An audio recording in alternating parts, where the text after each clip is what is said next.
Thousands of authors have made the jump to self-publishing. Now you can take control of your own destiny and get your book published today with help from self-publishing experts Adam Stempel and Chris Wallace on the Written Well podcast. Welcome to episode 6 of the Written Well podcast. And Adam shows up with another great special guest. This may be a theme. I might not have to do much in this thing. Excellent. I had a whole thing worked out for today, and now I don't have to do any of it. This is great. Welcome, Lyda Morehouse, to the podcast. Lyda, tell us about yourself and your career as a writer real quick. Let's, because I don't know you. Here's the bonus: most people don't. And that's why I'm here on your podcast, so that you can teach me how to better self-promote.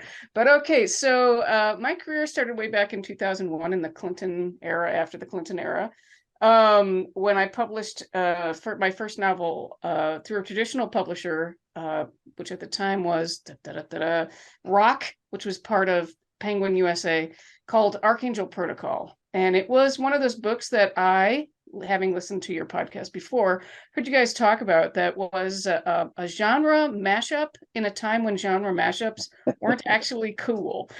They're much cooler now. They're so much cooler now. That's why they're bringing it back out. I know, but at the time, my publisher didn't know how to market me. Nice. But I managed to get 4 books out of that series before I found out through shenanigans at a Worldcon that my new editor was supposed to shepherd me out the door. But luckily, I got to talking to him late night about vampires and how we found them both to be guilty pleasures, right about the time that Sherilyn Harris was having her big vampire explosion. So I changed my name, changed my career, and became Tate Hallaway. And then I wrote like a veritable metric ton of vampire romances as Tate Hallaway. Straight romances, I should be clear, as I am a lesbian. And I have funny stories about my first sex scene if you want to go that far on a podcast. We do. Absolutely. I know this story, and it's amazing. It's pretty amazing. Should I just go for it? So you're writing straight romance for the first time. Vampire romance. Straight vampire romance, which you know as much about as you do vampire. You've had as much direct experience. Yes, I've had as much with experience with straight sex as I have with actual vampires, right? Okay, I've met like all of us, I've met a few psychic vampires, and I have brushed up against the male of the species occasionally, but I had never, and so I sat down to write this, and Adam and I are in a writer's group together. I don't know. You were there, right, when I handed this out the first time, or were you not yet? No, I was not in the group yet. So this is my group, Weirdsmiths, and I handed out my first chapter that had 50 pages, so I got to a sex scene, and so it had this straight sex scene in it, and I was so nervous, I handed this thing out, and everybody sat me down because we used to meet in person back then. And they sat me down and they said, Lyda, this is very sexy, but you've forgotten one thing. And I'm like, oh my God, what did I forget during sex? I remember the orgasm, and there was touching and kissing. What did I forget? And they said very seriously, Lyda, you forgot the penis. So I had to go back, because apparently it matters to straight people that shows up. So I had to go back and... In straight sex, it's considered reasonably important. Apparently, who knew? So yeah, the hilarious thing is that even so, my editor, when she got to this, she was like, she read this, the whole thing, and she's like, okay, you convinced me except one thing. Why does she move in almost right away? And I'm like, oh, that's right, that's the lesbian thing with the U-Haul. Straight people don't just move in after the first date. I better go back. For a little while. So we came up in the group, we came up with a little mnemonic for Lyda for writing these scenes, which was remember the member. Remember the member. Remember the member. Indeed. Years and years ago, I lived in Ann Arbor, Michigan, where more people were gay than not at the time. And I had tons of gay friends. And I had a friend who was a manager at a gay bar. And I went in, happened to be in his part of town, and went in to talk to him and had a drink. And a fight broke out. between two lesbians who were pretty tough, and he was not tough. And he said, "Go break that up for me." So I don't work at this place, but I get to be the bouncer for the moment, and super uncomfortable for me. My training in self-defense is very combative and not very friendly, and so and I'm also completely unwilling to hit women. So I'm trying to break up a fight between two very angry lesbians who can hurt me for sure, and not and but I'm unwilling to hurt them, and it was a whole mess. It was very unpleasant. And he's a Thai kickboxer, so he has no throws or clinches or anything. Yeah, I don't know how to subdue someone. I could knee them in the face or just let them punch me, I guess. Yeah, I don't know how to subdue someone appropriately other than making them go to sleep. So I don't know what to do in this situation. And it turns out, after I break up this fight and end up with some bruises, the fight was over who's moving into whose house. And everybody in the bar thought it was the funniest thing they'd ever heard. That's pretty funny. And I was like, well, maybe they shouldn't be moving in together. And my buddy on the bar was like, oh, they're moving in together for sure. He's like, yeah, oh yeah, they'll be moving in together in the next week for sure. Like, this was the third date. We were surprised they were in already. Like a legit physical fight over who's moving into whose house. Oh, great. Good times. So, and I've also edited a bunch of lesbian erotica over the years. I worked with an erotica publisher. So you also something I've never written, by the way. I've written gay male erotica, but no lesbian erotica. Oh, that's not true. I think I had one of my very, very first not for pay anthology things was a lesbian erotica. Now, here's something I found interesting too. How did your vampire romance end? Oh, you mean the part where they just decided to pull the plug on my stupid story? Yeah. Okay. This was also sad. And I think it tells me something about what's wrong with the straights, and I apologize to the straights here in the room, but yeah, so I wrote so that first series had 5 books in it. And I got us through a vampire wedding, which was great because it was a really fun disaster wedding, as you might expect. The dead ex-wife shows back up because, right, zombies. And it's funny. I mean, these are all meant to be funny rom-com-y things. And so it was really funny rom-com-y thing. And so they got married, and then I wrote the honeymoon episode, as it were, the book about the honeymoon. And then my publisher's like, well, I guess we're done because they're married. And I'm like, what do you mean? And they're like, well, the adventure's over. And I'm like, oh, this explains everything. Because I thought the fun started once you were together, but apparently not. Apparently in romance, the first blush is considered over once you're married.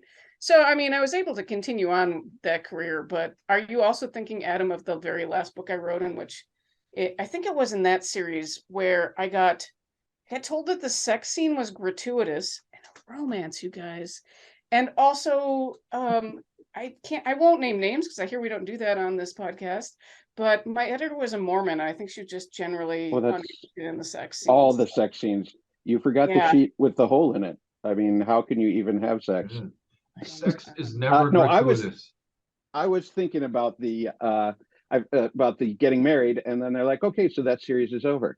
Right. And it's an interesting thing, and it's something to keep in mind if you're going to be writing romance, whether, is that a thing just the publishers say, or is that what the fans think too? Is it that over is an with the fans? Question. And I would love to talk to you guys both about this more, because this is the core of your podcast, which is the whole idea of going to market, which is something that I am legitimately terrible at.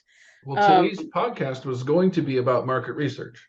So we can talk about that with you. One of my examples that I have written up is to talk briefly about romance and how you must have a happily ever after if you're writing a single book. Mm-hmm. And if you want to do a series with the same characters, they cannot get married.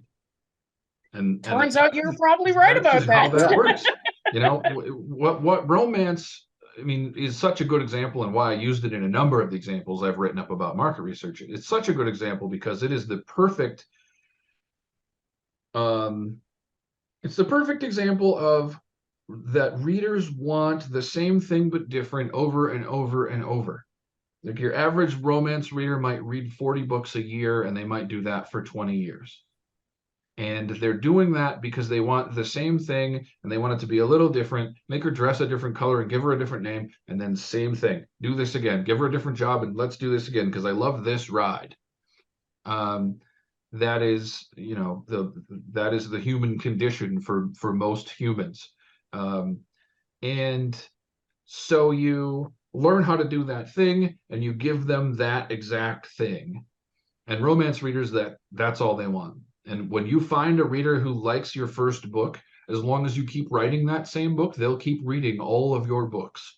They'll read every one that comes out, and they'll whip through them right away and then go get the next one. So when you find a new reader who likes your book, they'll like all of your books and they'll read them all, and that becomes the romance thing.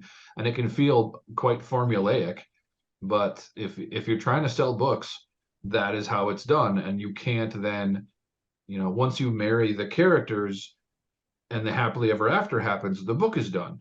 Well, if the happily ever after happens in your series is done. And they must end with a happily ever after, or the characters will never read or the readers will never read your book again. Now, there are obviously outliers in every genre, but in general, if you want to have success in romance, those are important things. And one of the things we're studying is where the scale is of that in different genres, and romance is kind of the 100% one. And there's some wiggle room in there where some genres are much more forgiving of new things, and some, like romance, are almost intractable. Yeah, fantasy is very much about setting, and so you can add thrillers into fantasy, you can add romance into fantasy, you can do all these things that are different in fantasy, and your plot doesn't have to be a specific thing. A lot of fantasy writers think that they have to have this hero's journey thing. But you don't have to. Game of Thrones doesn't really have that. They have all these little arcs all over the place in this whole mess, and who's been more successful than that? But in romance, it is very, and if you're good enough and do the same thing enough, you can find a niche of readers because the genre is so big that you can do things differently. There are books that do things differently in romance, but you better do the same thing differently every time. You still have to do the same thing. If you write 12 completely different approaches to romance, you're not going to get people to read all 12 of your books. If I might, I think one of the things that's interesting about marketing romance that I'm not good at, but I have some friends who are good at it, who have talked to me about it, is figuring out how to find the exact audience that you're looking for. So, for instance, I happen to know a collective of women who are writing under a single name and self-publishing shifter romances. And by shifter, I mean a heroine or hero that changes into some kind of animal, right? And usually, and they've done some market research to discover what women want, okay? And one of the things they want millionaires, okay? So they have a whole bunch of millionaire shifter books. And then, of course, they have this, because I considered writing for this collective. And so they gave me a peek at their Bible. And they got really specific about the things they discovered that romance readers will tolerate and won't tolerate in this kind of book that they want to read over and over again. And it was fascinating, the detail that the two editors who make the books all sound like the single voice do. And and I knew right away I was not going to be a good fit for this because as Adam knows, and which is clearly already evident, I'm a very quirky writer. So I was looking at their list of all the things that you can't have. You have to have an apex predator. That was the first thing. They didn't care if it was a shark or a dinosaur, but you absolutely had to have an apex predator. You're not supposed to have a raccoon. And of course, the first thing I wanted to write about was the raccoon boyfriend. And I'm like, see, Lyda, this is why you don't sell. He's great, but he digs through my trash all the time. Well, okay, I catch him at the fridge. My problem is I'm also a lesbian, and so I'm like, oh, but look, he's harmless. It's so attractive. So I mean, there's that thing going on, but also they had this really funny thing on the list that made me really want to try to write it, which was, at no point in the book can it be implied that a hero or heroine was born from an egg or would give birth to an egg. And I was like, was this a big thing that people were writing previous to your Bible, but it's I'm fascinating to guessing me that they where discovered that was a Eagle. big X for people, right? Yeah. And I mean, I laugh at this stuff, but it's actually really good market research, right? Is It's to figure out. exactly it's textbook market research. That is how it's done. I would love to see that Bible actually. And this writing as a I can get you a collective thing, secret copy. right? This writing, if you send it to me, I will tell no one. Okay. This writing as a collective thing is also very interesting. It's something I considered. I considered putting a kind of a group together because you get this. If your catalog grows, you get more sales per book. That becomes right. And so this is a thing that happens with erotica fairly often. There are groups of people who write erotica together so that they can put out, get to the dirty 30. You get your 30 books out, and then you start to kind of be able to make a living. And you can get to that really quick if you have 6 people doing it, right? And the books are only 18,000 words long or 15,000 words long. Then you get to it right away. If you're trying to get to that number as a writer by yourself, it takes a year or two at least. So it is that value of having more people working together really is underestimated and is being done a lot. The kind of the really big pen names in independent publishing are often groups of people or 2 people, 3 people. Well, I mean, I think Interesting it's that you done in mentioned that. traditional publishing too, although we don't talk about it, like the James Mhm. Patterson sort of house of Sure. writers. So are you independently publishing your work now? I am not, and I will tell you why not. It's because I am absolutely scared of the things that you talked about in the first episode that you absolutely have to do, which is to do all the work of finding your own cover and doing all your formatting and that learning curve that takes to do this. I really should self-publish because I do have a lot of things, except I'd have to figure out how to do how to market myself as the weird quirky person. There's a published author that a friend of mine and I have been talking about because I really love her work and it is quirky. And she does a lot of sort of self-publishing stuff. And I'd love to figure out how to hit that market, but I really don't. I mean, the closest I have is currently I have a really small press publisher called Wizard Tower Press that publishes most of my writing now. And they do all the stuff that you guys are doing yourself. So I end up paying them a much larger cut than I would if it was just me, obviously, but it's a decent cut. Like I get 70 to their 30, and that feels like a really good deal for me for somebody who doesn't want to do the kind of stuff that you guys do It's all the not time. unreasonable. If they're Yep. if they're doing a good enough job to get a bunch of sales, that's not an unreasonable deal. It sounds. I mean, and I'm like the anti-traditional publishing guy. If it was not a great deal, I would be talking about it. You're getting screwed. Yeah. Which reminds me, 70 is very reasonable. I had a note to slip into this episode. Adam has mentioned a number of times about being a hybrid author. He's published traditionally and independently, and I wanted to point out to listeners that is different from working with a hybrid publisher. That being a hybrid author is great. You may be hearing about hybrid publishers. You may start hearing about them even more in coming year or two. They're a big up and coming thing, and the vast majority of them are scams. It is relabeled vanity publishing, and so they require you to give them a bunch of money to do all this stuff for you, and then they give you a bigger percentage of the book. So you pay them to create everything, and then still give them a piece. And if you're a vanity, or if you're a hybrid publisher out there who is one of the good guys, you think, and is not a vanity publisher, you're welcome to come on the podcast. We'd love to have you on and learn about your business. And either people will hear about you and like you and things will go well, or it's going to go really badly for you. And trust me, I know what I'm talking about. If you come on the podcast and you're actually screwing authors, it's going to be real obvious. So just a word of warning to people who are listening: hybrid publishing is maybe not what you think it is, and it's just really rebranded vanity publishing. It doesn't make any money.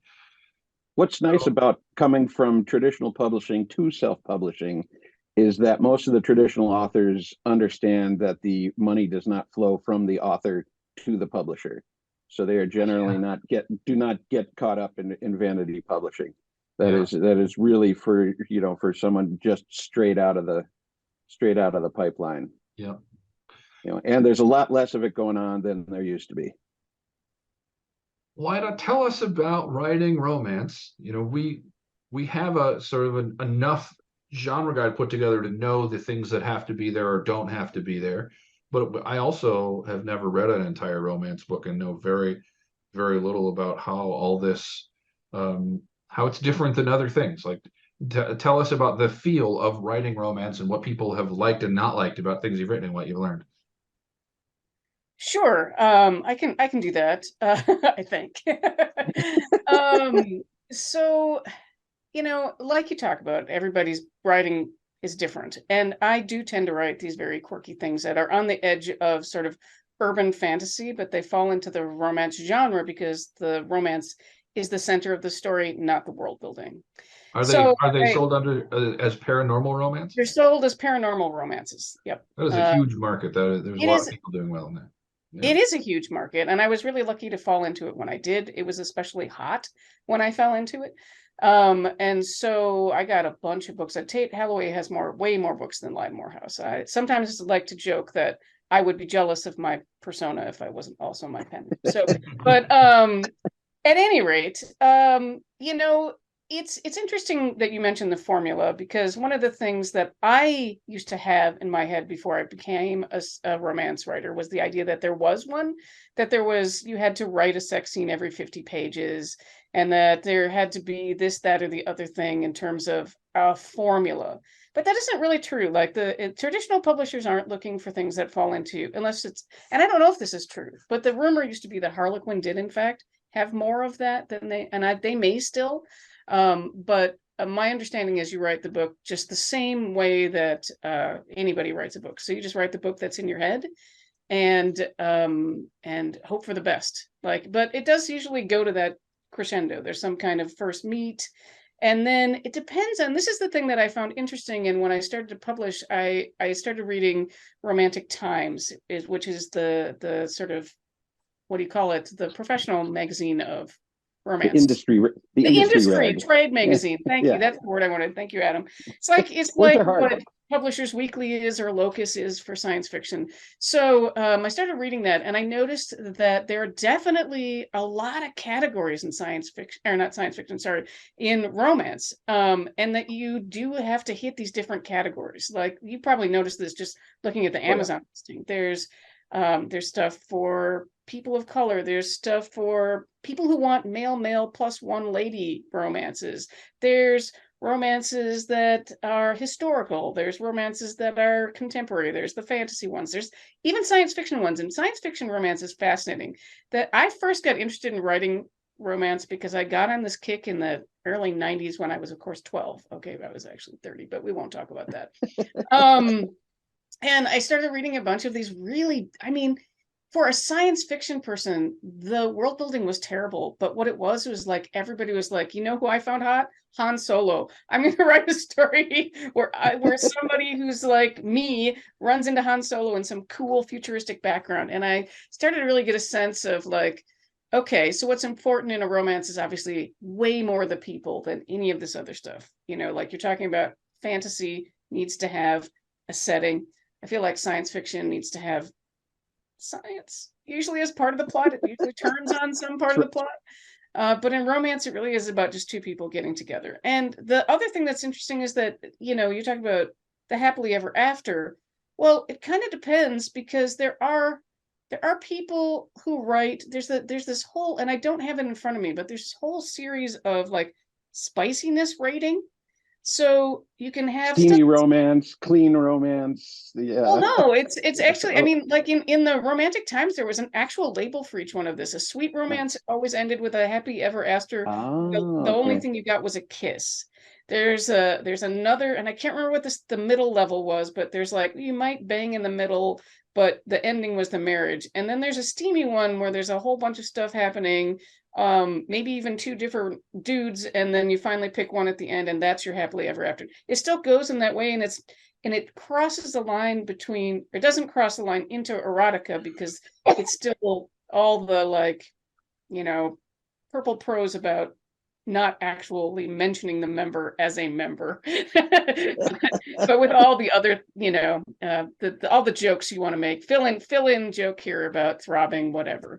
And then at the top of that, it's like so many levels that at the top of that is romantic erotica. Yes, erotic exactly. romance. Like Mhm. erotic romance is below, and then romantic erotica, and then actual erotica. Like the three levels of even basically erotica based on how graphic it is and we the we kinds call of things that we happen. call erotica and romance are kind of we're in looking at all these genres, we're like, these are kind of eater genres that as soon as you try, if you match something with romance, it is now romance. You won't be selling your fantasy romance in the fantasy markets. It's now romance, and it becomes very difficult to. Some people do. Our friend They're dominant in Pujol. genres, which is an Yeah, appropriate term maybe to use for these things. But the yeah, exactly. erotica and romance, if you mix them in, it is no longer, it's not a sci-fi that has erotica elements. It's erotica that has sci-fi elements. It takes over the thing. You can't put a graphic sex scene, multiple graphic hot sex scenes in a sci-fi and go, it's sci-fi. It's not erotica. No, it's erotica. If it's that graphic, that's what it is. I may argue with you a tiny bit. I Excellent. think in traditional publishing, something that tends to happen is it depends on the publisher. Like, for instance, I recently read a book called Winter's Orbit that has a male explicit romance in it, and it's science fiction. It was up for science fiction awards. And so it didn't automatically get shunted. But I think this is a difference between traditional publishers who, as soon as they put their stamp on it, it becomes sort of whatever their Right. brand is, versus if you do this in a self-published way. And if you do this in a self-published way, I absolutely agree with you. It 100% becomes more romance. And in many ways, you're smarter to market it as a romance, because romance readers read everything. The thing that I found the most fascinating when I started subscribing to Romantic Times is that Romantic Times reviews all of the romance genres, but it also reviews mysteries and science fiction and fantasy and pretty much anything, and what they called mainstream, which is, all the other books that you might pick up, because romance readers, we have a reputation of just reading, like you said, wanting the same stuff over and over again, but they will read everything. Women are the majority of readers, I think, out there of fiction, period. Almost So every the genre. fact that Yeah. I think men are the highest readers of nonfiction, and this may not be true anymore, but this was true like the last time Romantic Times did a big survey, or like, it wasn't even Romantic Times, it was some other organization finally did a big survey of readers. And so I think that that's part of it. You hit something women want, and you can get a bigger audience. So I don't know where I was going with that.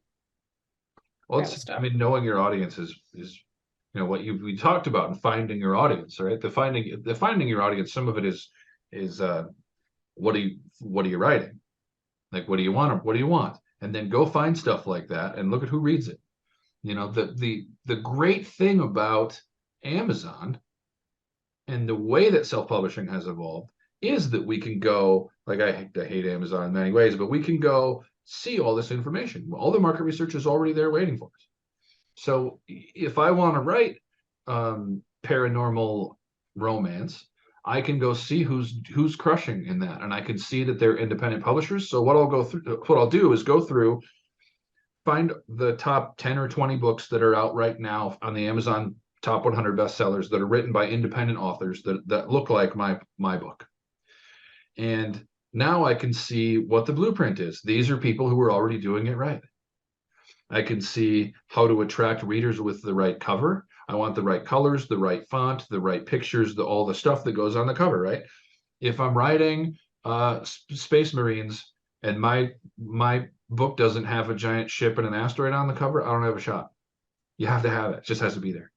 And so I can do all that things. So by the end of the night tonight, I can understand basically what works in paranormal romance and know all those things. I have a couple of pieces of software that help me, but a lot of it is going to be just looking at Amazon. And then you look at what causes good reviews and bad reviews and what people like. So you just read through the reviews, sort by worst reviews, look at what people are complaining about. Those are the cliches you want to throw out. Don't do those anymore, right? If you look at thrillers, you will see any thriller that includes, now that I've caught you and tied you up, I'm going to tell you my whole story and how you can stop me, and then I'm going to leave, so the sharks will eat you later. That if you do that in a thriller now, people destroy you in reviews. It's just that's over. Whereas the brilliant psychopath, like sociopath villain, people still love that stuff. They don't complain about it. So you go through the reviews and see what it is that people are tired of and what they still want more of and which books do well.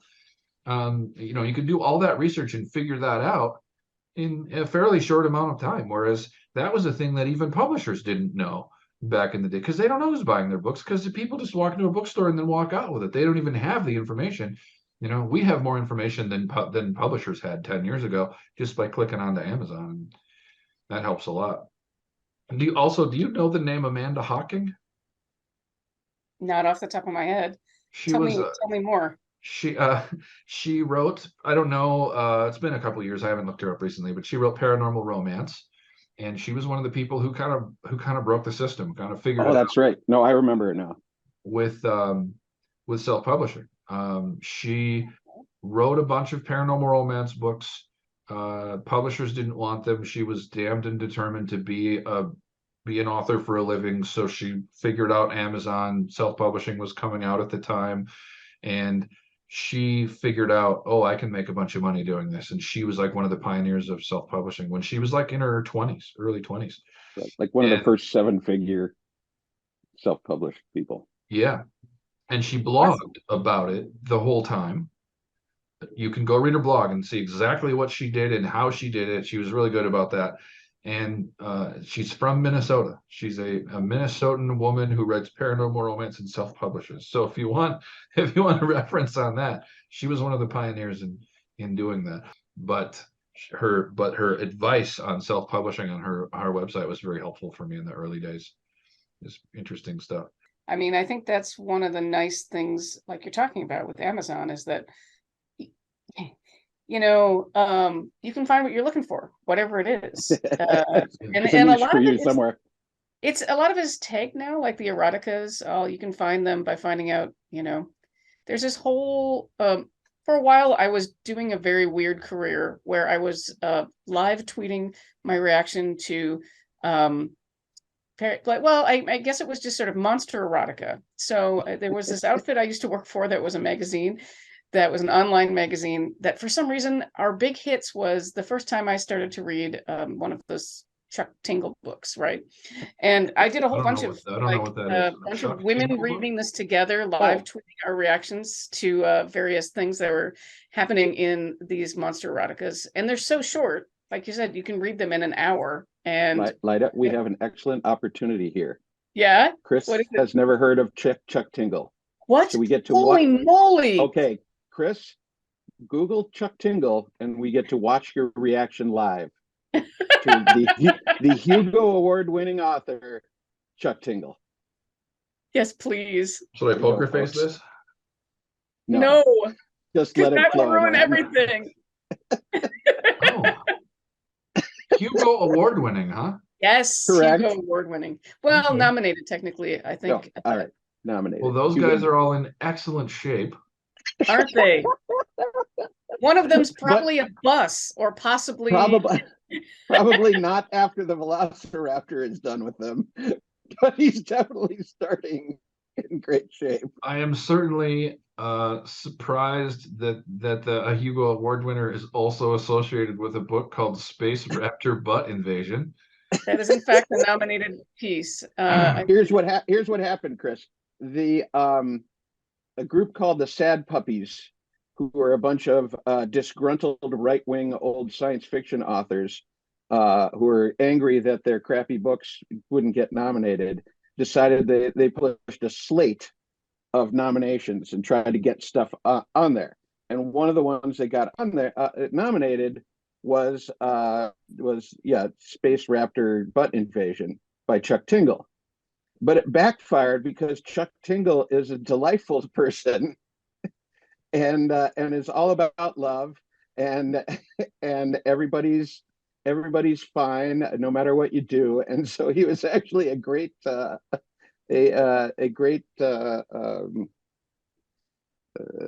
person to expand the field.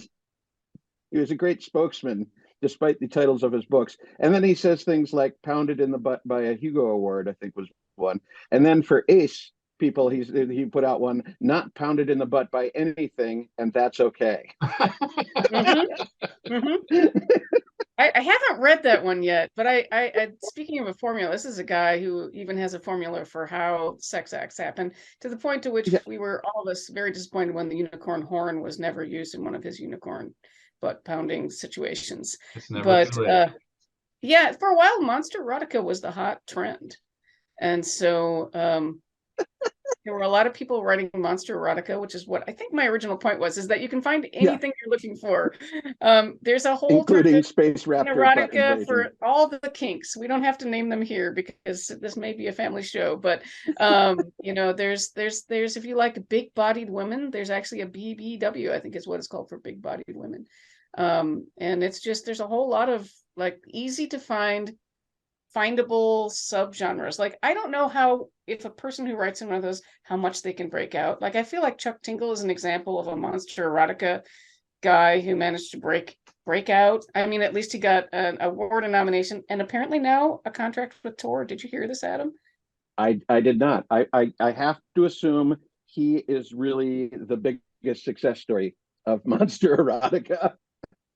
And always self-published. So there you go. This is perfect for this podcast. I don't think he's ever put out a traditional book until now. Interesting. So there are a bunch of people making a living in monster erotica.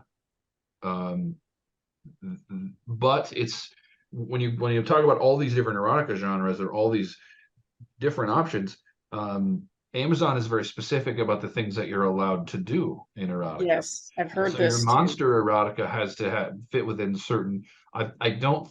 So if you have werewolf erotica, a werewolf can have sex with someone, but a wolf cannot.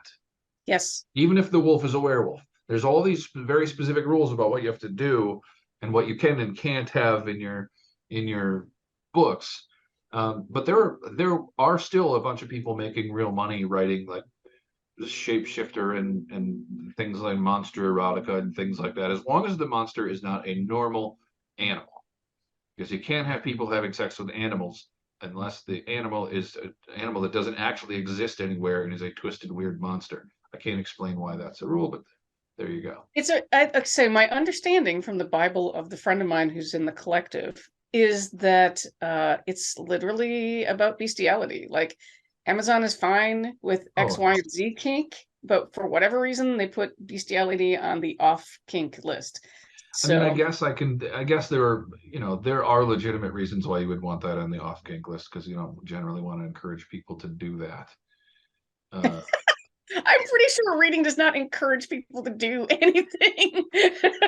That's actually an interesting thing. I was on a panel on dark fantasy for young adults, how dark is too dark. And one of the panelists was a young adult psychologist who worked exclusively with young sociopaths. And she said, if your child is reading, and she says she gets a lot of people who would come in and say, my child reads this really disturbing stuff, I'm worried they're becoming a sociopath. And she was like, well, first of all, you don't really become a sociopath. But also, if your child is reading, then I can pretty much guarantee they are not a sociopath. Because in 20 years of doing that work, she had never met a sociopath who read. Fiction. Or at least fiction, reading fiction. Because reading fiction is, in its very essence, an empathetic act. And in fact, it might be more empathetic than dealing with people, and sociopaths don't care about real people. They're certainly not going to become emotionally invested in fake people. So I'm in creating villains for a couple of stories. I became very interested in sociopaths and psychopaths and people with empathy disorders, which is a kind of the thing they call it these days. Watched a documentary and read a bunch of things about these treating children who have empathy disorders. And like, if you get to them early, sometimes you can help quite a bit and they can kind of have more empathy going forward in life. But how challenging it is, like, what do you do if you have a 6-year-old and a 4-year-old and you're pretty sure the 6-year-old is going to kill the 4-year-old if you don't do something? You can't just like drop the 6-year-old off in a pond. in a bag, like like what do you do? And so they end up like institutionalized a lot, which then causes them to grow up to be dangerous psychopaths because now they don't have, they have like summer camps for them. And these summer camps are really creepy, like reading stories about the things that happen in these camps and how they can't leave them alone together and all these. It's a very interesting and very challenging, like working with children with empathy disorders would be a very hard thing. Not like breaking up a fight between two angry lesbians, but hard anyway. Now, I'm Lyda also- and I, Oh, like go we ahead. said, we're in the same writers group, which has a lot of heavy hitters in it. And Lyda and I like to joke that we are not the heavy hitters in it. Not at all. So in fact, you have twice as many awards as I do. So you're kind of twice the heavy hitter I am. I guess. Do awards count as heavy hitting? I guess they do. I guess they do. I put it on everything. Yeah. Well, and that's a fascinating thing. You want to talk about things that traditional publishers won't do for you. I was really surprised after I won the Seamus that it didn't appear immediately on the cover of the very next book. It did not. Yeah, you would think that'd be a great sales tactic. It's You might certainly have a sales just- tactic you have to use as an independent publisher. And it appeared in my Japanese edition. Like when I got the foreign translations, right, it just says Seamus winner right on the side, but it never showed up. I think that there's this thing that happens, you're talking about research and the fact that publishers don't seem to do it. I don't think they know how to do it. I think there's also a lot of superstition, and I don't know this for a fact. This is my supposition about their superstitions. And that is, that never showed up, I think, because they have this sense that there's a silo. Mystery readers read mysteries, and science fiction people read science fiction. So if you put a Seamus Award listing on a science fiction book, nobody's going to care. Like if I won a Hugo and I suddenly switched over to writing mysteries, apparently you wouldn't list that I was a Hugo winner. That seems strange to me. Because to me, award plus winner is enough that all it takes. I don't have to, obviously, if I think I won the Shamu, I don't have a clue whether or not the award is science fiction or fantasy. When I was a kid, I remember seeing Nebula and Hugo winner on a book, and I would think, cool, winner. Exactly. So Even just putting award winner on a book helps it sell better. And we know for sure with self-publishing that just any award, put that on the cover, make sure people know. And it has been my experience that a lot of traditional publishers don't know how to do any of that research. And I've published a number of poker books, and I've also helped people write some poker books. And I've had people contact me. These are main event at the World Series, world champions, people who've won $20 million, very well-known names, and say, I noticed your book is selling pretty well and mine isn't. I wonder why that, if you can help me with that. And it turns out they've often just gone with a publisher, and the publisher doesn't know how to do any of these things. And I've also seen this in the fiction world when I'm working with people. They'll go, oh, my publisher, I published this book and it didn't sell. And I go look at it and I find that like their Amazon listing is only in one category. And any remotely competent self-published author knows you have to be in a bunch more categories than that and how to make it happen. And I'll show up and see that like their description will just be very specific about characters. Like somebody wrote the description who loved the book but didn't know anything about writing descriptions. And, and I've actually helped people like, okay, well, send this stuff to your publisher. And then the author's getting someone else to tell the publisher how to do the thing. And then the publisher does the thing. And then the book sales get better, or I'll tell them your cover's beautiful and terrible for your genre. And no wonder you aren't selling any. Why did you write you wrote a mystery and the cover's all blue and white? No, that's not going to work. That's for thrillers. I see that all the time with traditional publishers. I really, for as big a business as they are, I think that they are very bloated East Coast business models that are behind the times. And there's, some of the fat's being trimmed off now because they're getting their ass kicked some. Well, there was go ahead. I was going to say, I have a couple of stories when you're ready, Adam. I have a couple of stories about how hidebound the traditional publishers are. But go ahead. Good. I was just talking about they had the big lawsuit recently. And a lot of the people coming in and publishers coming in and testifying, the bigwigs, and people are like, oh my God, do they have any idea how the business works? Do they read books? Do they talk to readers? What is happening? So go ahead. hidebound. No, I was going to say they absolutely don't talk to readers, and I have had so many cover disasters. Oh my goodness. So you want to talk about horrible things that have happened to me in traditional publishing. So I had lovely covers, although blue and white, by the way, for my first science fiction. Although For it sci-fi, was that's fine. For sci-fi, that's fine. Just a mystery. it is okay. And it was a bit of a thriller, so I mean I'll give it that. And Archangel Porca had a beautiful cover, which I'm hoping actually to be able to get again. I'm gonna try to talk my artist into coming back to do I'm gonna do a reissue for my small press paper edition of this coming out soon. But anyway, that's my one plug. I'm done now. No, we're happy. We're happy to plug you. Wait, that came out I don't know wrong. when it's coming out. My plug is not really great, but again, stay careful at publishing and The elevator pitch needs a little polish, but okay. Always true. I'm not commenting so on like, any of this. I had these great covers, right? And then the last cover totally changed the style. Like it had been these sort of very science fictional. It was like I said, it was a mashup of a bunch of things.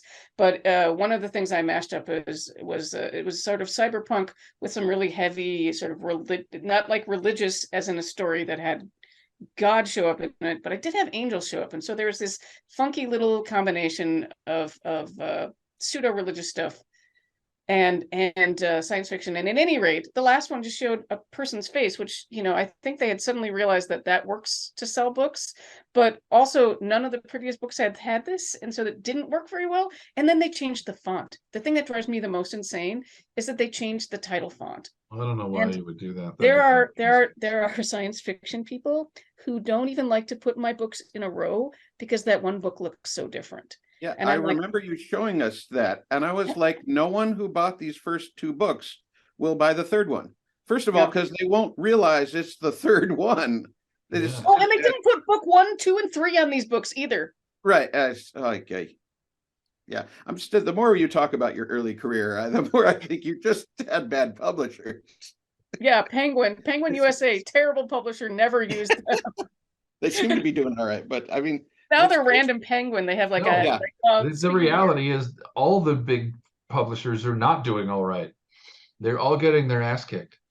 They're losing market share. They're letting employees go. They're all getting their ass kicked, and they will sharpen up and hire. At some point, somebody from Penguin is going to call somebody like me and go, "Hey, you need to fix all this stuff. We need to train a bunch of people to fix all this stuff and figure out the Amazon algorithm and how all these things work." They're going to do that. I mean, you know, as the belt gets tighter, they're going to do that. But right now, they're still really far behind. And they have enough inertia to keep it up. They have enough big authors and big names to keep it up for a little while, but they're losing. Yeah, and what you're talking about, where you had to tell somebody how to write back cover copy, I can tell you for a fact that I used to sell on proposal. So I'd write a proposal. The proposal would go to the editor would buy it, and then I would write the book. And so in the third book, I think it was the fourth book in the trilogy, which is the one that had the different cover.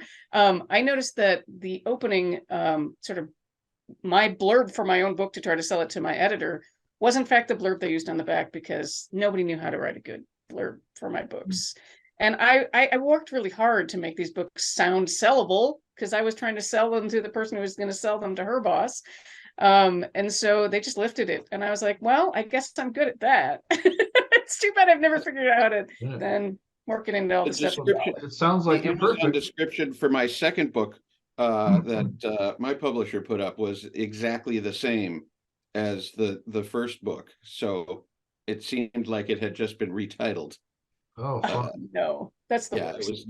It was not great. It sounds like you're perfect for self-publishing, Lyda. You can write your own descriptions. Exactly. You can, you can write to a specific market. You already know you need the same kind of things. That you've got all that knowledge, and you don't have to learn to cover design. You just go buy a cover these days. We do our own cover designs because we do, but you don't have to learn it, because there's a million places where you can buy a cover for less than $100 that is exactly what you want and fits your genre and all that stuff. Okay, so answer this question for me, Guru. I mean, this is one I'm sure you're going to do a whole episode on, but like, what are your top best places to go buy covers for under $100? You know what? let me see Do you if have a list already, or am I messing you up too soon by asking you this? Yeah, that article isn't finished yet, so I will have an article for the website that has all Okay. of those, that has like our favorite places linked. Um, when you Google pre-made book covers, you'll just find a ton of stuff. Don't click on any of the ads, just scroll by the sponsored stuff, but then you'll go to all these places and you will, visit 10 of them. And you will find a cover for less than $100 that's beautiful. Mm. You may find one that you absolutely have to have that's more than $100, but not by much. And you may find, and then you'll find a bunch of like $40 covers that aren't great, right? But right now, if you're paying like 69 or 89 or 109 for a cover, you're going to find something great. And there are a couple of aggregate places. I'll have to look up which one of those is which, but there are a couple of places where anybody can submit their covers, and as long as they're reasonable covers, you can then sell your cover on the site. And so they'll have tens of thousands of covers. So you can actually search for not just romance, but paranormal romance or shapeshifter romance. And if you search, and you can search for paranormal werewolf romance and get that, get an actually, some covers that are made for that. And you can search by colors. You can, all these things. So if you find the good spots, you will. But pre-made book covers is all you need to Google, and then just scroll and like look for places that make sense to you, and you'll be able to see the quality of the covers right away when you open up the site. You'll go there and you'll go, oh, these are $49 covers, or oh, these are sharp, these are really good. You'll be able to see real differences. We have a whole section of the site that's videos on creating your own covers, or what your covers need to look like as well. And like for each genre, I go through and pull up do exactly the market research that I talked about. Here are the top 10 independent authors in this genre right now, their books, and what they all look like. Because they will look different sometimes than traditionally published covers. Sometimes they'll be better. Often they'll be better for sales. But here's what they look like, and notice the similarities. And these all have dark blue in them. Some of them are blue and black, some of them are blue and white, whatever. But all these thrillers have the same thing, and all these psychological thrillers, right? They're all black, gray, white, and blue, and they have this, these similar fonts, right? None of them have serifs on this font, or they all in mysteries they all have serifs in the titles, but no serifs on the writer name, or whatever it is, And thrillers are hard hitting, so you want a bunch of space between the letters of the writer's name, so it looks like, bam, Adam Stempel, right? You want to hear the voice say that when you do that. If instead you put his name in Comic Sans and put the letters close together, nobody buys that book. That's clearly written by a jackass. Nobody's gonna, So I go through and cover all those things, and that's really the first thing to do when you're figuring out your cover, is figure out what it should be. Before you go look at things and fall in love, figure out what you should be looking for, and then go find the thing.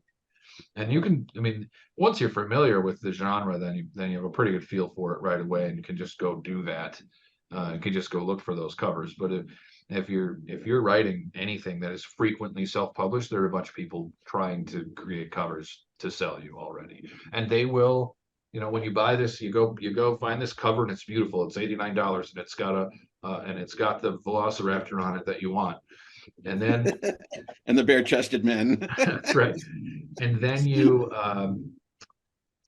buy it, and you tell the artist, here's the title, here's my name, here's the little tagline that I want on it, and they then create it. Because right now it will just say Velociraptor erotica, or it will say the love of the Velociraptor, and then by guy who writes, or whatever, and then they'll customize it for you. So for that $89, usually they will do the whole thing, or they'll give you Photoshop files and do it yourself, but usually they will do that for you.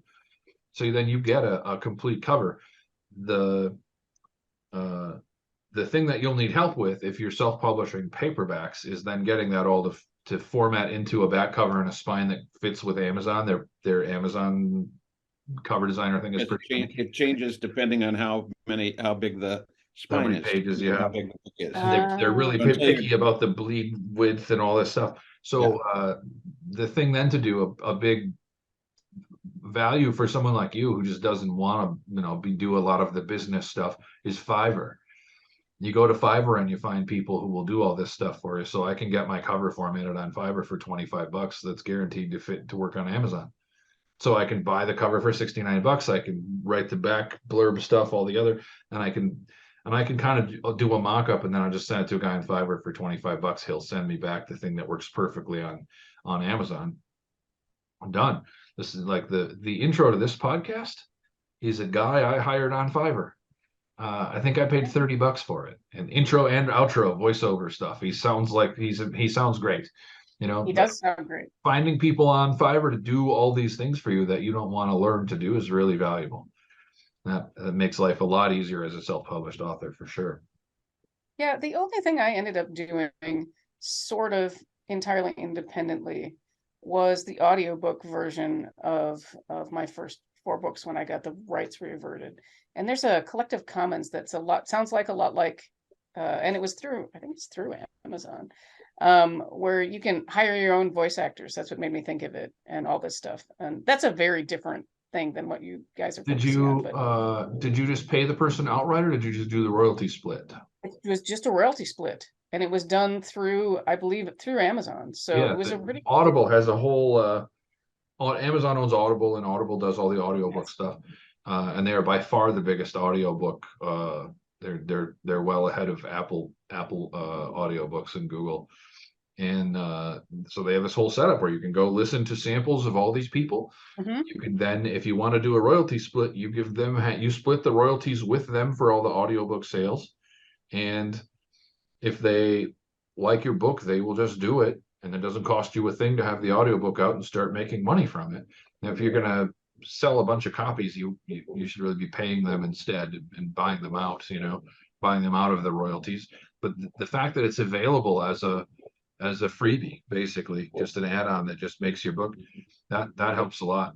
And then the other thing that's happened recently is Google Play Books now will automatically turn your book into an audiobook with their AI that narrates. Wow. And I've heard a lot of AI narration over the years, and it's been pretty miserable. And then when Adam and I were in Vegas, I live in Vegas, when we were at the books conference here, I listened to some of the books that they auto narrated at their booth, and they were really good. Like it took me 30 seconds to figure out this is an AI and not a real person reading this book. And that happens for free. You just upload your book for sale on Google Play, and then you just go, yeah, and I would like it to be an audiobook, and now it is. So that helps too. And you can download that audiobook and sell it other places. So that's gotten really a lot cheaper too.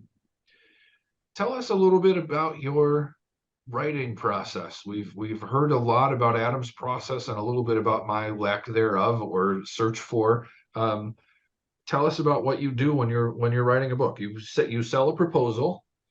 Yeah, well, okay, the way I used to do book. it. Now I just go, Adam and I and you and I think can argue about seat of the pantsing, because I'm terrible at that too. But so I used to sell it on proposal, and the nice thing about proposal is that for me, the way it was required for me, and it's different proposals are required for different book types and editors, et cetera, et cetera. For me, it was a 12-page document that had the beginning, middle, and end. And the way I sold it to my editor was that I had a really great book teach me that the idea is that you figure out what your emotional key points are. And this is not just in romance, but just in any genre, like where's your character's turning point? Where does that happen in the book? And so you sort of pre-plot all that stuff. And it was great because it's in a narrative form. I'm terrible when people think about outliners. I myself just can't stand the big eyes, big A, small. I can't do that stuff. And I could never, I always was like, outlines like this. He does. I can't do it I call it a synopsis solely so I'm not putting in A's and I's.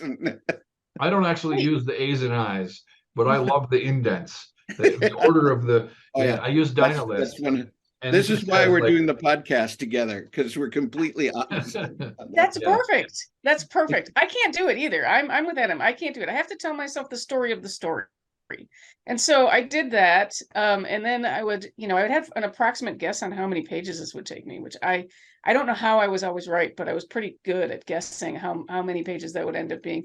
For romances, it was closer to 80,000, but for science fiction, it was closer to 100,000 words. And at any rate, then I would follow my own outline.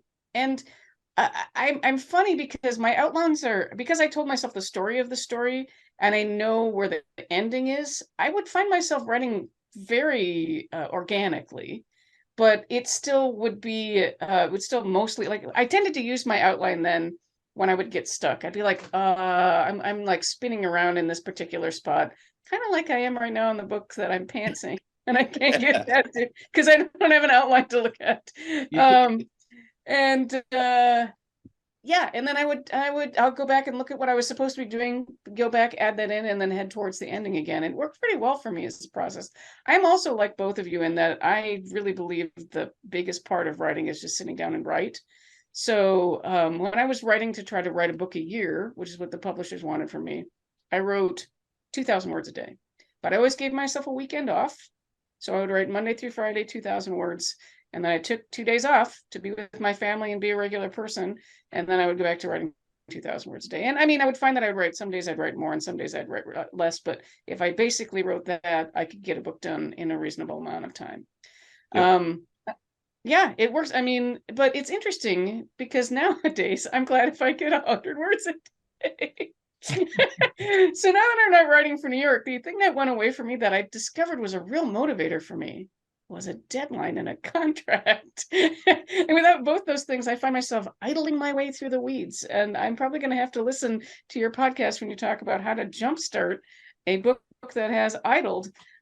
Because, and I'm sure you will at some point cover that. I don't know what to do. Right now, my answer is give it to my kid, make him read it and tell me what I should do next. You know what I did? You know what I did? What did you do? I put the release date up on Amazon. Oh, geez. Remember, I did that for Company Men. I was like, okay, and here's when the sequel comes out. I better write it. If you have to get out of the straitjacket because the box is filling with water, you're really good at it. That's right. Yeah. What I'm interested in from you, Lyda, is that from what I know about you and what you've talked about today, you're very capable of reinvention and pivoting to different genres and subjects, and to meet market expectations. And yet your instincts are very much like mine, and I'll just write whatever I want, and hopefully it'll be something no one is interested in. That's I'd like to do the were raccoon romance. What is wrong with me? But I totally do. How do you fight that? Do you fight that? How can you use that as a positive when trying to be a professional writer? Because I mean, the being able to sell books is a very important part of freeing you up to write more stuff. The more you make on books, the more time you will be given to write other books. Yeah. So I'm not sure I know the answer because I'm finding, I mean, even though I'm struggling with the book I'm writing now, I'm finding that I love throwing myself in the deep end of the quirky now that I don't have a traditional publisher. What I did before, I think, is that I would rein in my quirky, or it would be reined in for me by the aforementioned Mormon editor. Because I have many stories, but there was one that is easy to tell, and it's really kind of very interesting in terms of what you'd think sells given how the kids are today and what publishers think sell, which again seems to be based on, I don't know, throwing darts at walls, because magic, I don't know. I wrote the scene in one of my Tate Hallaway books where one of the minor characters, everybody was getting in, there's like this weird god infestation, and everybody was sort of discovering their inner affinity to some god or goddess, right? fine, go with it. That's just the plot. We're gonna deal. But one of my characters discovers that that his inner god is actually a goddess, and I did not think this was a big excitement. He's not the love interest. So it's not like I'm asking you to buy that the alpha male, who I understand needs to be an alpha male, doesn't have a dude, an inner dude inside him. It's like the alpha male's like stepson who's like just there in the background, had like a female goddess on the inside. And I thought, well, big whoop. I'm not even saying he's gay. I'm just saying that he has maybe a little feminine affinity somewhere in him. Publisher was like, nope, that has to go. I was like, why? And they're like, well, we can't, this is too much. Our readers won't be able to handle it. And romance readers don't like any queerness. I'm like, first of all, I didn't think this was all that queer, but okay. And so that's one of the ways I rein it in, is that I get told I have to take it out, Adam. The other way is that, I mean, it is interesting the extent to which I leaned into more conservative writing when I was writing for publishers. Like, if there was a lesbian character in the background, and you don't have to look hard to find them in my books, they're all wearing sensible shoes. They're there somewhere. Like in one of my early romance, the best friend is obviously a lesbian. It's very she's a very but I never say that, and I never have her dating anybody. And so I think that's weirdly what I did. Again, though, I'm such a tough example because I did not break out. I was always a mid-lister. And mid-list, one of the things we're talking about with the fall of the publishing industry is, I think, the loss of mid-list. Death of the mid-list. Yeah. Going away. And that's what pushed me out, is that I always earned, I always earned back my advance, which was actually a big deal. But That's I got very tiny successful advances. mid-lister. I got a mid-list advance, and then I would earn out that mid-list advance, and then I would make a few royalties. And in fact, there's some books I'm still making royalties on that I wrote many years ago for Penguin, but that I never made them the kind of money they wanted. So I don't know that I actually have any really good advice, except that, in some ways you should go ahead and write what you want. The editors will often tell you what to take out if they don't think it's going to sell. I don't always think they're right about these things, though. I had a really funny scene in one of my YA romances, vampire romances, because I was, for a while there, I was doing, it was just like, give me a romance genre and I would throw vampires. And this was right after Twilight was really hot, so they were like, Lyda, write us a Twilight book. Get that vampire lesbian gal. Get her to write some stuff. I should write the vampire lesbian. That's the one thing I haven't gotten done yet. That's the only thing. But anyway, my point is so I was trying to write my Twilight ripoff, and of course I did terribly because it was all way too weird. None of it was, and because I also said it in St. Paul. It was the whole thing was a giant joke on the fact that St. Paul rolls up its streets at 5 o'clock, and I was like, right. Why? It's because the vampires come out. And interestingly, I lived in St. Paul for a while, hated that part of it, and wondered why. And that's such a good explanation. Isn't it a great answer? I actually got what I love about fantasists. I actually got a TV spot on Care 11 to talk about. Oh, nice. This the only time I've ever been on TV, which they airbrushed me. So you guys, it's amazing to be on TV. Nice. But you have to pay for your own makeupist. Did you know that? What? Yes. Ridiculous. So I find out that I get this gig where I'm going to get my 5 seconds of fame, and it really is 5 seconds. But they're like, hey, and by the way, it's going to cost you $200 to hire our makeup person to make sure that your pores don't show on HDTV. We find out Care 11 is a hybrid publisher. Those bastards. This motherfucker. They're really in the business of selling makeup. It was terrible. And then it was so. Every time I've been on a bunch playing intros and outros at the fair and different things like that. They never gave us any makeup. They're shiny and pasty. I was in the seat though with the host right next to me. It was one of those. It was an early morning, hitting the housewives kind of show. I couldn't even tell you what the name of the damn thing was, but it was it was this very funny because it felt like I was. Here I'm in Minnesota, but I felt like I was in some East Coast New York place because the host, they're doing the cooking section. So the cameras are on these things where they're rolling them over to the cooking section. And the host says to me, and I swear to God, she changes persona. She's like, all right, you're going to look only at me, never look at the camera. And I'm going to ask you questions, make it real fast. And then I'm going to talk and you shut up. And I was like, okay. And then the camera came on and I just stared at her. And she's like, hey, welcome to the morning show. So good to have you here. In this casual environment where nothing's a big deal. We're just hanging out. Which is funny. We did exactly that to Lyda before this podcast. We were like, look, you're gonna look just at me. Directly and at we the charged computer. her $200 to do her own makeup at home. That's right. And it worked out And so you look beautifully. magnificent. So weird. And that was another one of those things that, you assume that one of the things you're getting when you get traditionally published is all of the promotional stuff. I think the TV gig was the only thing Penguin ever got me. I literally booked all my own book signings. What they got you was paying $200 to be part of the content generation for a television station. That's amazing. I'm opening a television station tomorrow. You should. I did not realize that people paid to be on television so that advertisers could pay to advertise in between it. This is better than a strip club where the strippers pay to work. That's amazing.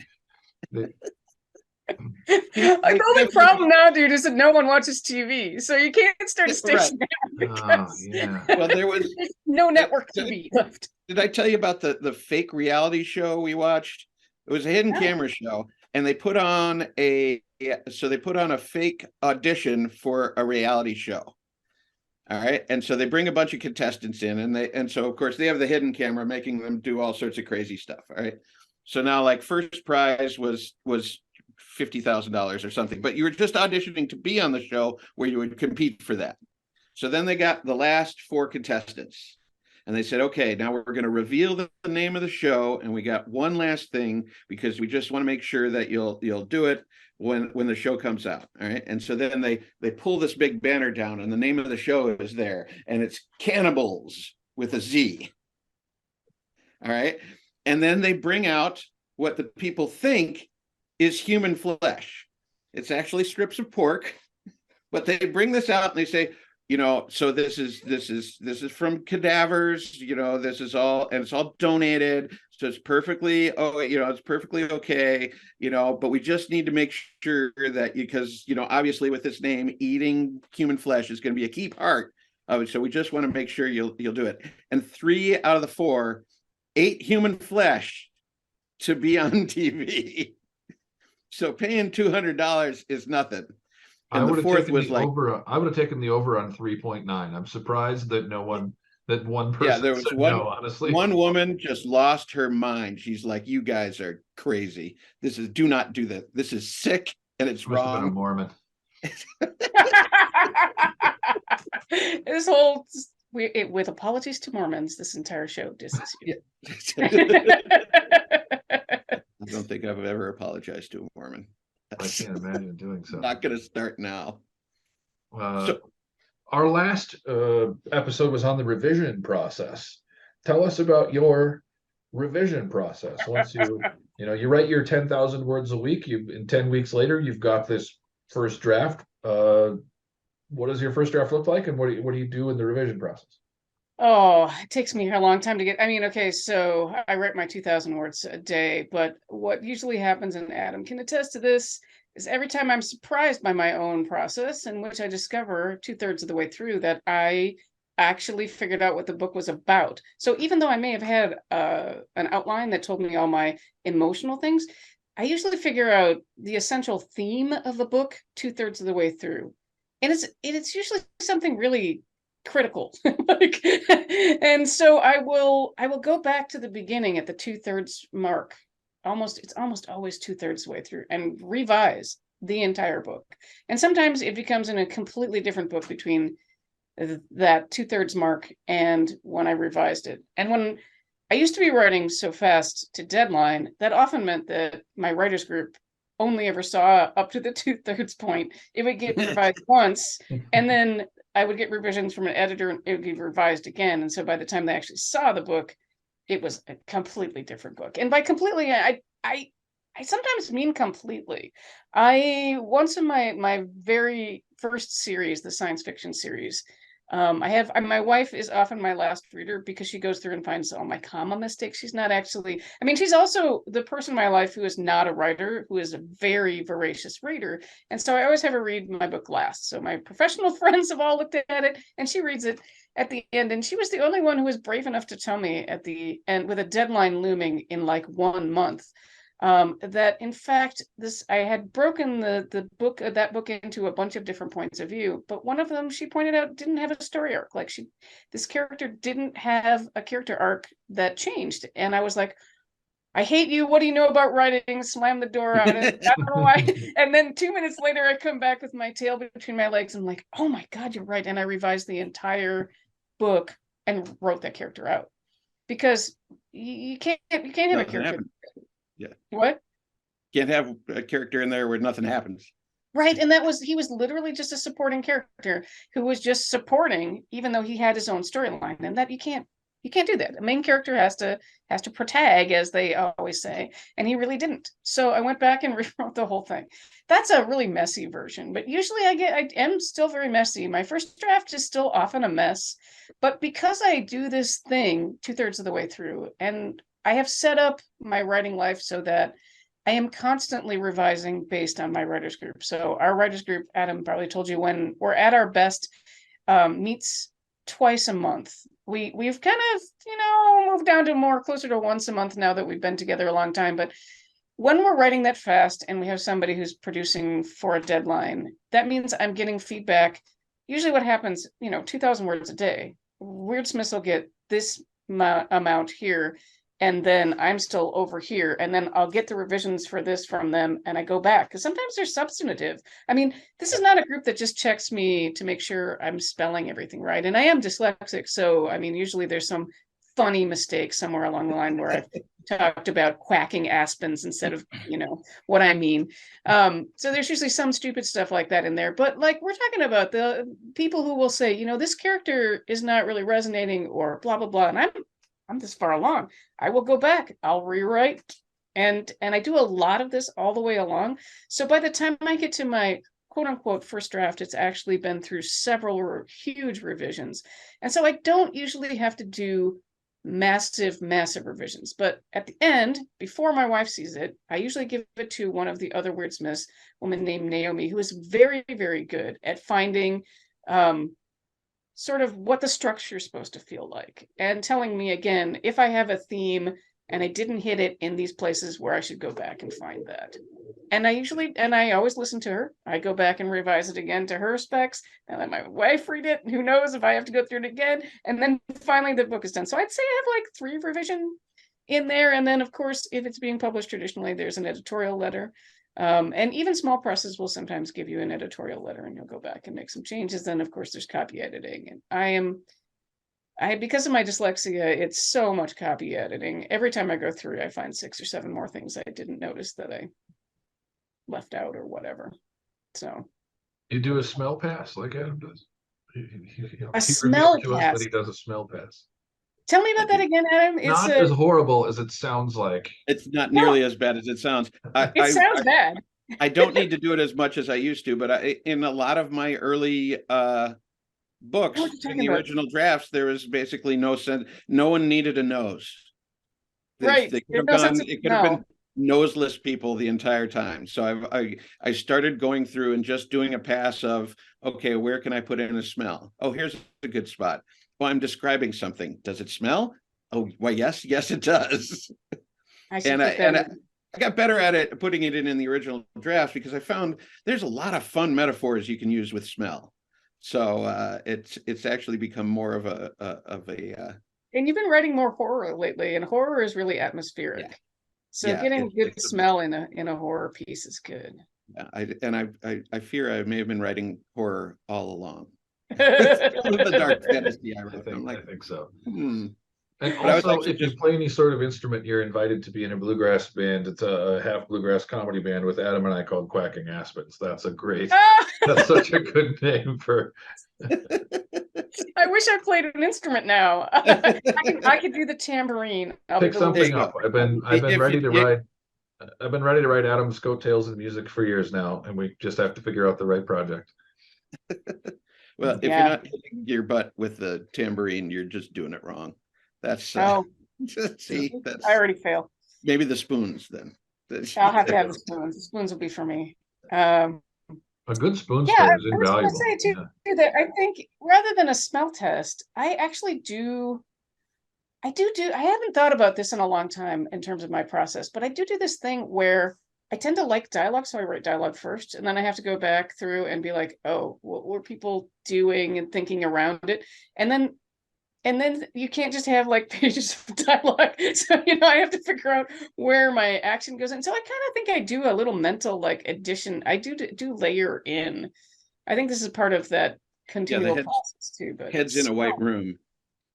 Yeah. I was just going to say I, that I have the heads in a white room problem sometimes that I have to go back through on revisions and fix. what I like with that is I always look at dialogue tags are always an excellent opportunity to get in some physicality, so that instead of saying he said or Patrick said, you could just say have Patrick do something, have him and it's always these opportunities. If people look at revision too much as, oh, I have to edit everything and make it right. No, you have the opportunity to add character and depth to your book. And all these things where you got to go in and layer in more stuff are just these great opportunities to really add depth. Mm-hmm. Absolutely. But I'm trying to turn myself into a Pollyanna for writing. It makes it easier if you enjoy it. Yeah. I love writing. I mean, I don't know if you're still doing the things you're grateful for about this job, but I think the thing I love about being an author is that I get to play pretend all day long. I love that. It is a good gig, man. I mean, what an insightful, like what a great value that's real. To be able to go live in a different world, to be able to do all those, I mean, that's real value. That is, and being creative and creating things and having that satisfaction of that, that's interesting. And it's truly fun. I mean, it's one of the few jobs I can absolutely say I enjoy every part of it, even the worst days, the paying for the makeup, because oh my God, I got stories out of that. I mean, everything gives you mileage too. That's the thing. That's right. There's no wasted part of the day, because you can always end up in a book. I really like the everything about writing except sitting down to write. That's the part I hate. Well, honestly, and that's all due to the ADHD, and just the shifting from one state to another is very difficult. And so going from not writing to writing is difficult. Though I really enjoy the state of writing, it's sitting down to do it that sucks. Interesting. If I love sitting down to write, it is, for me, the barrier has simply been, especially before I found self-publishing, the barrier was simply, I have a lot of bills to pay. I have taken on a lot of financial responsibility, and I also like to do a bunch of other fun things and go have adventures all the time. And I can't take away work hours to write on this, to do this thing that I don't know is going to pay me. If I sell a book on proposal, then I could, great, I've got, this time is paid for ahead of time, but I didn't have that time paid for. So I took my self-published books and sort of leveraged those into having more time.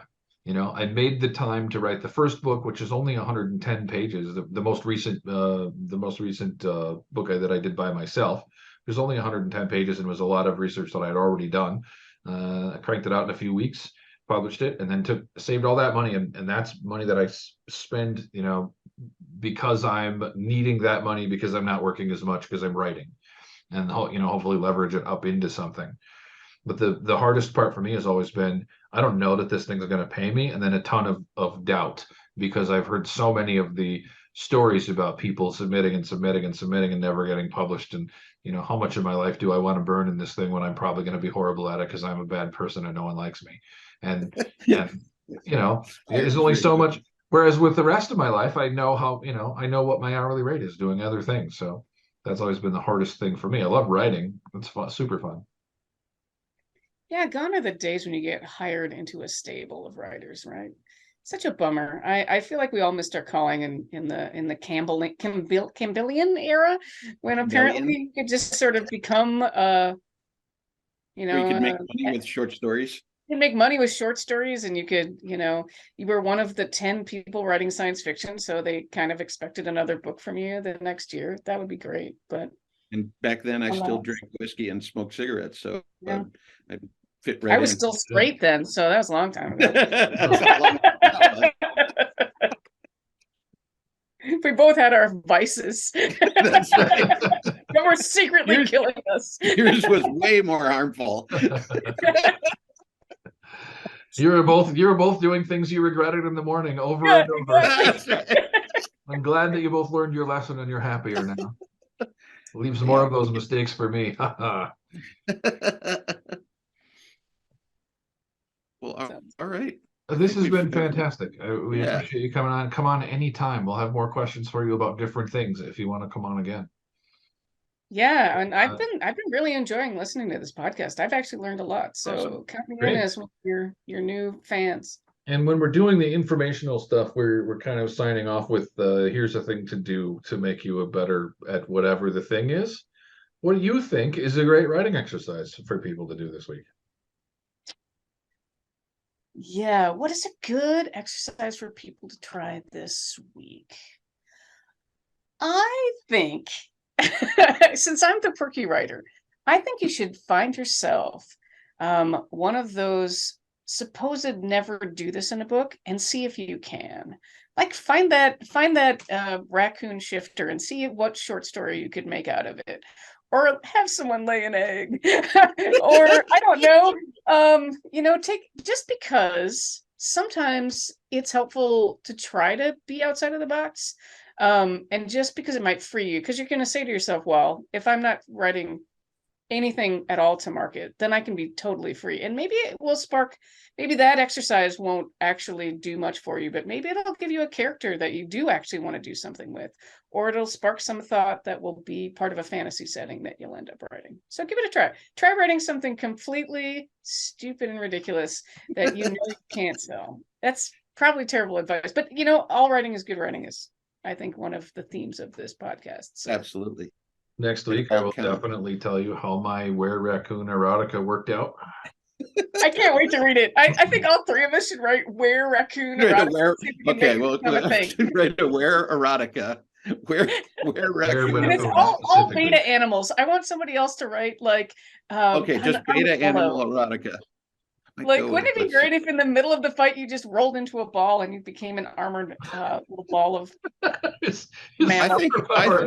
I'm thinking I might go with like something that's really a linchpin of the food chain.